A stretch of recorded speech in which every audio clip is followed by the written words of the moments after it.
Hello friends, आज जिस movie की मैं आपको स्टोरी एक्सप्लेन करने जा रहा हूँ उस मूवी का नाम है ए नाइटमेयर ऑन एल्म स्ट्रीट।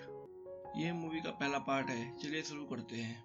कहानी की शुरुआत में दिखाते हैं कि टीना किसी से डर के भाग रही होती है। जब ही कोई टीना का खून कर देता है और फिर टीना की आँख खुल जाती है और जोर से चिल्लाती है, जिसकी आवाज़ सुन के टीना की मॉम आ जाती है। टीना की मॉम बोलती है, क्या हुआ बेटा? तो टीना बोलती है, बुरा सपना देखा मॉम। फिर टीना की माँ बोलती है, तुम्हारे कपड़े कैसे फट गए? फिर टीना अपने कपड़ों को देखती है और सोचती है कि ये कपड़े तो सपने में उस अजीब इंसान ने फाड़े थे। अगले दिन टीना अपने दोस्तों के साथ स्कूल जा रही होती है और अपने दोस्तों को अपने सपने के बारे में बताती है कि उसने एक बुरा सपना देखा जिसमें उसको किसी ने जान से मार दिया है। टीना आगे बोलती है कि ऐसा लगता है जैसे मैं मरने वाली हूँ जब ही मुझे ऐसे बुरे सपने आ रहे हैं। अब उसी रात टीना की माँ अपने बॉयफ्रेंड के साथ कहीं घूमने गई होती है और टीना अपने घर में अकेली होती है। उसको डर लग रहा होता है तो वो अपने दोस्तों को बुला लेती है, नैन्सी एंड ग्लेन, जो उस दिन पूरी रात टीना के घर में रहने वाले होते हैं। तभी ग्लेन अपनी मॉम को कॉल करता है और उनसे झूठ बोलता है कि वो अपने कजन के यहाँ है, पर असल में ग्लेन टीना के घर में रुका होता है नैन्सी के साथ। अब टीना और नैन्सी आपस में बात कर रहे होते हैं अपने सपने के बारे में। दोनों को एक ही इंसान फ्रेडी का सपना आता है। बात करते करते टीना को लगता है कोई बाहर है और तीनों बाहर जाकर देखते हैं, वहां पे रोड लाइन होता है जो टीना को पसंद करता है। अब ये चारों घर में चले जाते हैं और सो जाते हैं। अब टीना का वही सपना आता है फ्रेडी का। इस बार फ्रेडी टीना को सपने में जान से मार देता है। उधर रोड लाइन को कुछ समझ नहीं आ रहा होता है आखिर टीना को कौन मार रहा है, जिससे उसका खून निकल रहा है, जिसको देखकर रोड लाइन डर जाता है और टीना के घर से भाग जाता है। तभी रूम के अंदर नैन्सी और ग्लेन आते हैं जो टीना को मरा हुआ पाते हैं और फिर नैन्सी पुलिस को कॉल करती है। अब पुलिस स्टेशन में नैन्सी अपनी मॉम के साथ बैठी होती है। जब भी वहाँ डोनाल्ड आता है जो नैन्सी का पिता और एक पुलिस ऑफिसर होता है और वो नैन्सी से पूछता है कि तुम तीनों टीना के यहाँ रात को क्या कर रहे थे। नैन्सी बोलती है, टीना को डर लग रहा था, उसको कोई जान से मारने वाला है, उसकी मॉम भी घर पे नहीं थी इसलिए मैं उसके साथ घर पे रुकी हुई थी। टीना की मौत से नैन्सी भी सदमे में थी। कुछ दिन बाद नैन्सी अपने स्कूल जा रही होती है पर उसकी मॉम मना करती है, पर नैन्सी जिद करती है और स्कूल के लिए निकल जाती है। तभी रास्ते में नैन्सी को रोड लाइन मिलता है जो नैन्सी को सब कुछ बताने के लिए आता है, पर वहां तभी नैन्सी के पिता और बाकी पुलिस वाले आ जाते हैं और रेड लोन को पकड़ लेते हैं। नैन्सी अपने पिता से बोलती है कि आपने मेरा इस्तेमाल किया रोड लाइन को पकड़ने के लिए, और नैन्सी गुस्से होकर स्कूल चली जाती है। अब नैन्सी अपनी क्लास में बैठी होती है और जब ही नैन्सी की आंख लग जाती है और फिर नैन्सी को टीना दिखाई देती है जो उसको बुला रही होती है। नैन्सी टीना के पीछे जाती है। नैन्सी को पता नहीं चलता है कि वो सपना देख रही है और तभी वहाँ फ्रेडी आ जाता है और नैन्सी डर से भागने लगती है। नैन्सी उस वक्त एक फैक्ट्री में होती है और वहाँ पर वो किसी पाइप पे हाथ रख देती है जो गर्म होता है, जिससे नैन्सी की आंख खुल जाती है क्योंकि उसके साथ सपने में जो हो रहा होता है वो रियल लाइफ में भी होता है। जैसे नैन्सी को आगे सपने में चोट लग जाती है तो उसका जख्म रियल लाइफ में भी दिखाई देते हैं। अब नैन्सी स्कूल से निकल के पुलिस स्टेशन जाती है रोड लाइन से मिलने और रोड से पूछती है कि उस रात क्या हुआ था, तो रोड सब बता देता है। यह रोड नैन्सी को कुछ बताता है। उसको भी एक अजीब आदमी का सपना आया था जिसने हाथ में 4 चाकू की तरह कुछ पहना हुआ था, और रोड लाइन भी फ्रेडी की बात कर रहा होता है। नैन्सी सारी बात सुन के वहां से चली जाती है। अब नैन्सी घर आके नहा रही होती है और जब ही उसको बात तब में नींद आ जाती है और जैसे ही वो सोती है वहाँ फ्रेडी आ जाता है, उसको जान से मारने की कोशिश करता है और नैन्सी जोर जोर से चिल्ला रही होती है और अपनी मॉम को बुला रही होती है।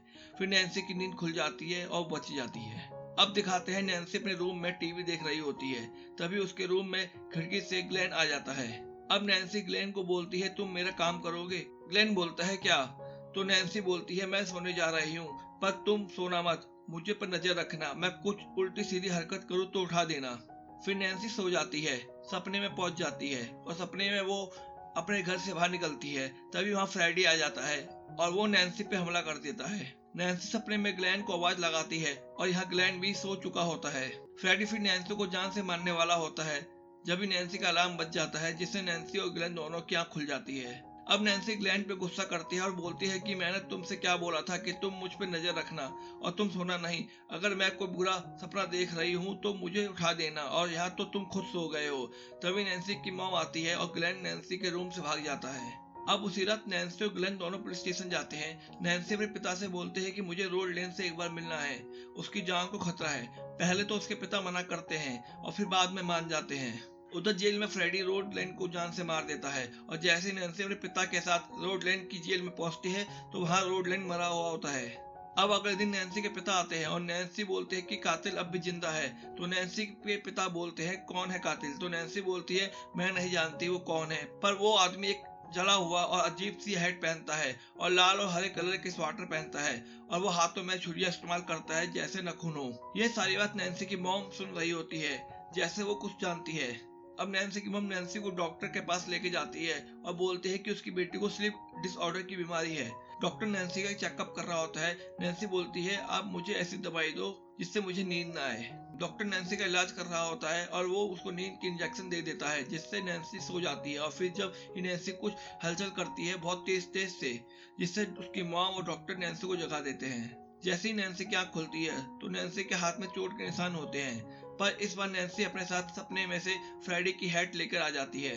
अब अगले दिन नैन्सी की मॉम बोलती है फ्रेडी मर चुका है, वो तुमको कोई नुकसान नहीं पहुंचा सकता है। इस पर नैन्सी बोलती है कि आप सब कुछ जानती हो फिर भी आप बोल रही हो कि ये सब मेरा वहम है, और नैन्सी गुस्सा होकर घर से बाहर चली जाती है। फिर नैन्सी ग्लेन से मिलती है और वो दोनों बात कर रहे होते हैं। नैन्सी रात को जब घर आती है तो वो देखती है कि उसकी माँ ने घर की खिड़कियों पे लोहे की सलाखें लगवा दी हैं। इस बात को लेकर नैन्सी अपनी मॉम पे गुस्सा करती है। अब नैन्सी की मॉम नैन्सी को सब सच बता देती है कि फ्रेडी एक कातिल है जिसने 20 बच्चों की जान ली होती है, पर पुलिस वालों ने भी हमारा साथ नहीं दिया। फिर एक दिन हम सब पेरेंट्स ने मिलकर उसको जिंदा जला दिया था और वो मर गया।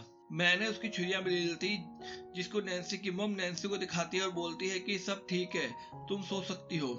नैन्सी अब ग्लेन को कॉल करती है और बोलती है कि मेरे पास एक प्लान है, अगर तुम मेरा साथ दो तो उस कातिल को अपने सपने से मैं बाहर लेके आ सकती हूँ और तुम उसको पकड़ लेना। अगर मैं मर गई तो उसके बाद वो तुमको भी मार देगा, इसलिए आज रात 12 बजे मुझे बाहर मिलो और चाहे कुछ भी हो जाए तुम सोना मत। फिर रात के 12 बज जाते हैं। ग्लेन सो जाता है और इस बार फ्रेडी ग्लेन को भी मार देता है और नैन्सी कुछ भी नहीं कर पाती है। अब ग्लेन के घर पुलिस आती है, उनको भी कुछ समझ नहीं आ रहा होता है। अब टीना अपने पिता को कॉल करती है जो ग्लेन के घर पे होती है और टीना बोलते हैं कि आपने ग्लेन को देखा, उसी ने ग्लेन को मारा है और आज रात मैं फ्रेडी को अपने सपने से बाहर लेकर आऊंगी और आपको मेरी मदद करनी पड़ेगी। अब नैन्सी के पिता अपने साथी से बोलते हैं कि मेरे घर पे नजर रखना, अगर कुछ गड़बड़ लगे तो मुझे बता देना। अब नैन्सी सो जाती है और इस बार वो फ्रेडी को अपने सपने से बाहर लेकर आ जाती है, पर फ्रेडी यहाँ भी नैन्सी को मारने की कोशिश करता है, पर इस बार नैन्सी उल्टा फ्रेडी पर हमला करती है। जब भी नैन्सी के पिता भी आ जाते हैं और इस बार फ्रेडी नैन्सी की मॉम को जान से मार देता है। फिर नैन्सी के पिता को भी नैन्सी पे यकीन हो जाता है और नैन्सी सच बोल रही होती है। अब जैसे नैन्सी के पिता रूम से बाहर आते हैं वहां फिर से फ्रेडी आ जाता है। इस बार नैन्सी बोलती है कि ये सब एक सपना है और वो फ्रेडी से नहीं डरती है, और ये बोलकर वो फ्रेडी से मुंह घुमा लेती है। फिर फ्रेडी गायब हो जाता है। अगले दिन देखते हैं नैन्सी की मॉम उसके सारे फ्रेंड जिंदा होते हैं। नैन्सी अपने दोस्तों के साथ कार में बैठी जाती है और फिर ये कार आउट ऑफ कंट्रोल हो जाती है, अपने आप कहीं चली जाती है और यहाँ पे एक बार फिर फ्रेडी आता है और नैन्सी की मॉम को दरवाजे खिड़की से अंदर खींच लेता है और इसी के साथ ये कहानी खत्म हो जाती है। दोस्तों अगर ये स्टोरी आपको अच्छी लगी है तो वीडियो को लाइक एंड शेयर और मेरे इस चैनल को सब्सक्राइब करना। फिर मिलते हैं एक न्यू स्टोरी के साथ।